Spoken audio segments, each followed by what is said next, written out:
साथीहरू हामीहरू चाहिँ अब पाउसरी खोलादेखि सुना है इलामसम्मको पहाड़ों में खोया यात्रामा हुआ छौँ। अपना आप मिलता है। यो बाढी सुना है पहिरो पहाड़ों में हिजो अस्ति गहरे अब जख्म का इलाज इलाममा होता है। ठुलो क्षति भएको छ। सुना है पहाड़ों में खुशियाँ 18-19 इस्तकबाल गतिको करती हैं। यो बाढी सुना है पहाड़ों पहिरोमा में मोहब्बत मिलने आती है। पुगा खोलादेखि सुना इलामसम्मको है चाहिँ पहाड़ों में लोग अपने दिल में देखाउने प्रयास मेहमान को गरिरहेका छौँ। बसाते हैं। राभा छोरी छौँ, सुना है पहाड़ों में हेर्नुहोला खुशी और प्यार की कस्तो सौगात लाग्छ। भी मेहमान को देते हैं। सुना है पहाड़ों में बाटो एक अजब सी शाम होती है। सुना है पहाड़ों में हर शाम परियां गीत गाती हैं। सुना है पहाड़ों में हर किसी का मन साफ होता है। सुना है पहाड़ों में जिंदगी भर का सुकून मिलता है। सुना है पहाड़ों में एक नई उम्मीद की किरण जाग जाती है। क्या खतरा परेछ यहाँ त। है साथी तलतिर मासतिर हामीहरू देखाउने प्रयास गरिरहेका छौँ। कोही कोही ठाउँ चाहिँ राम्रो छ, बाटो दामी छ।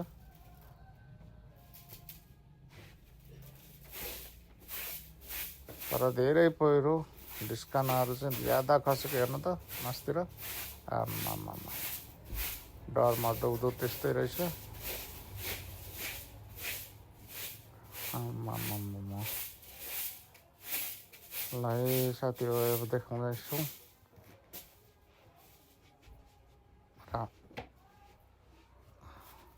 यसपालिको प्यानले जताततै छेद बेछेद बनाएको छ।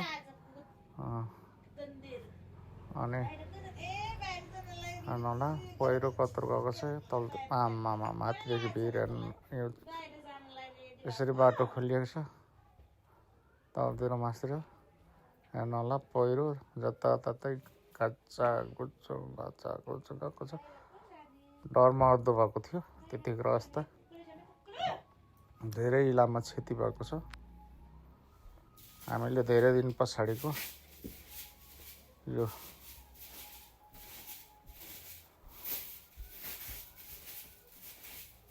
दृश्य देखाउन खोजिरहेको छु। यो सानबिरे खोल्ची हेर्नु त, पहिले सानबिरे भन्छ यो खोल्चीलाई। ठुलो क्षति भएको छ। आमामा डेन्जर भएको रहेछ यार। हामीले पछाडि फेरि देखाउन प्रयास गरिरहेको छौँ। हेर्नु त यो सानबिरे खोल्ची अति ठुलो बाढी आएर क्षति भएको रहेछ। आमामा दुलो हो तलतिर हेर्नु पहिरो। आमामा गाडी कुदाउन पनि डर मर्दो छ यस्तो ठाउँमा। भरसक हामीले तपाईँहरूलाई पुगा खोलादेखि इलामको बाटोमा तपाईँहरूलाई टाढाबाट आउने साथीहरूलाई क्लियर होस् भनेर मैले यो भिडियो बनाएको। अनर्थ नसोच्नु होला।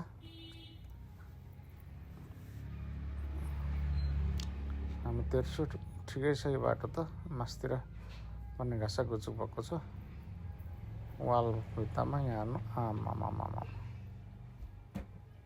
डेन्जर क्षति भएको छ। हामीहरू यो 9 किलोमिटर भन्छ यसलाई। यहाँनिर 9 किलोमिटर आइपुगेका छौँ हामीहरू पुगा खोलादेखि।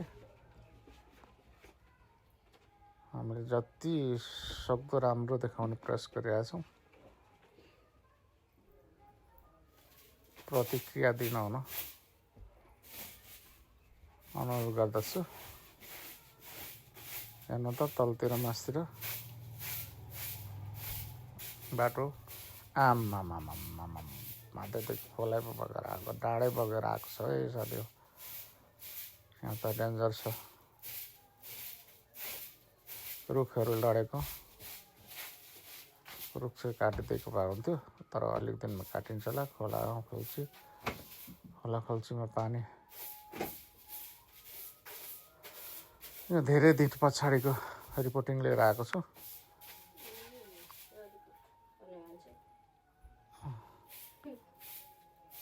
अब आफ्नो ठाउँको क्षति देखाउनु पर्यो नि त रिपोर्टिङ भन्दा नि होइन क्षतिविक्षत भएको छ है लाम हेर्नुहोला साथीहरूलाई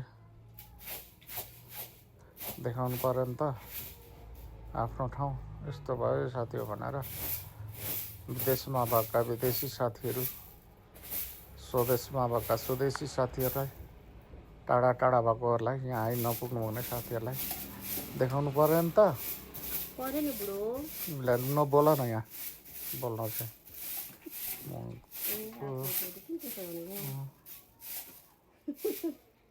हामी बाउ छोरी फोटो खिच्दै भिडियो खिच्दै आउँदैछौँ मेरो कान्छी छोरीले भिडियो गरिरहेको छ म बाइक चलाइरहेको छु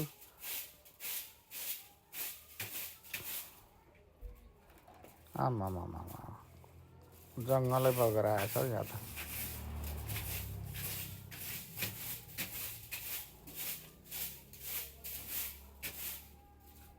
ल हाम्रो अब छोरीले फोटो खिच्दैछ छोरीले भिडियो गर्दैछ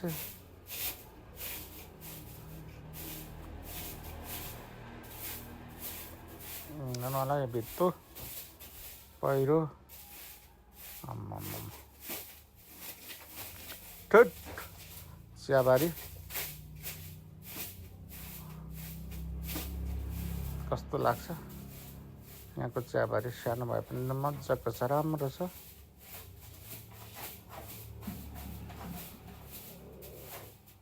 जताततै पहिरो चियाबारी मासतिर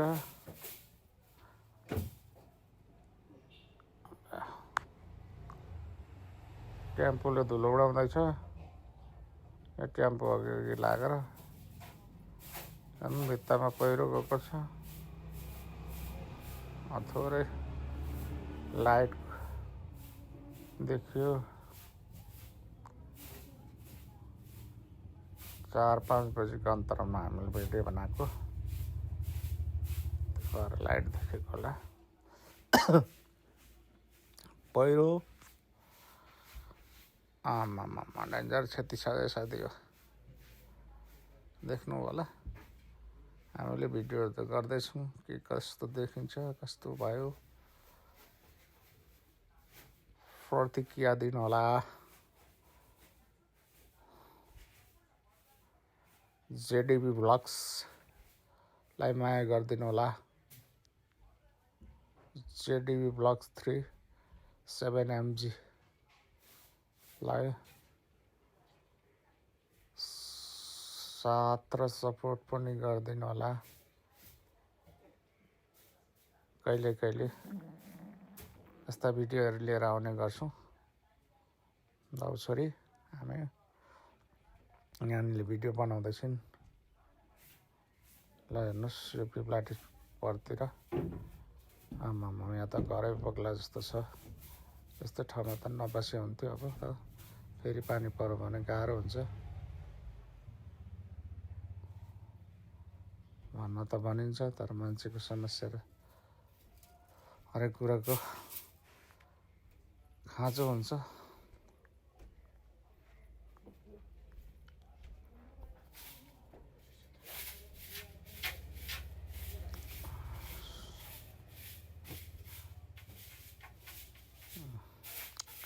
यो तेर्सो पनि राम्रै छ ठिकै छ बाटो त बाटो एकदम गुड छ अहिले खोलिसकेपछि राम्रो छ है साथी हो आमा अगाडि बाइक फेरि लाग्यो धुलो लागेर धुलो उडाउँदैछ धन्यवाद साथीहरूलाई ओके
बिचमा बोलेर नि एउटै हातेले टुटिङ गर्दैछ भाइ केही गर भने डिस्टर्ब नगर त हुँदैन कि